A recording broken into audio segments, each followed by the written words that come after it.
প্রিয় অষ্টম শ্রেণীর সকল ছাত্রছাত্রী, আশা করি তোমরা সবাই খুব ভালো আছো। তোমাদের প্রথম পর্যায়ক্রমিক পরীক্ষার ইতিহাসের কেমন ধরনের প্রশ্নপত্র এসছে একটু দেখে নাও, এবং আমি তোমাদের যে সাজেশান দিয়েছিলাম দেখবে সেখান থেকে অনেক সব প্রশ্নই কমন এসছে, একটু দেখে নাও। দেখো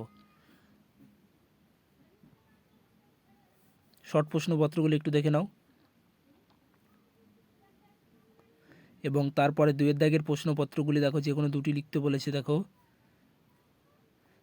তারপরে দেখো দুইয়ের দাগেরটি দেখাচ্ছে, একটি বাক্যের উত্তর দাও কি এশিয়াটিক সোসাইটি কে প্রতিষ্ঠান করেন? তোমরা জানো স্যার উইলিয়াম জোন্স। এবং তারপরে হিন্দু কলেজ কবে প্রতিষ্ঠিত হয়? তোমরা জানো 1817 সালে হিন্দু কলেজ প্রতিষ্ঠিত হয়। তারপর পলাশী লুণ্ঠন বলতে কী বোঝে? এগুলি তোমাদের আমি সাজেশনে দিয়েছিলাম, দেখো সবই এসে একটু দেখে নাও খুব ভালোভাবে। তারপরে চারের দাগের দেখো, যে কোনো একটি লিখতে বলেছে 3 নম্বরের। ফারুক শেয়ারের ফর্মুলা বলতে কী বোঝো? এটা ভেরি ভেরি ইম্পর্টেন্ট ছিল বছরের জন্য, খুবই গুরুত্বপূর্ণ, দেখে নাও একটু। এবং মেকলের প্রতিবেদন বলতে কী বোঝো? দুটো প্রশ্নই কমন এসছে। তারপরে 5-এর দাগের দেখো, বক্সারের যুদ্ধ কাদের মধ্যে হয়েছিল এবং এই যুদ্ধের পর ইস্ট ইন্ডিয়া কোম্পানির দেওয়ানি অধিকার লাভ সম্পর্কে আলোচনা করো। তারপরে দুইয়ের দাগেরটি একটু দেখো।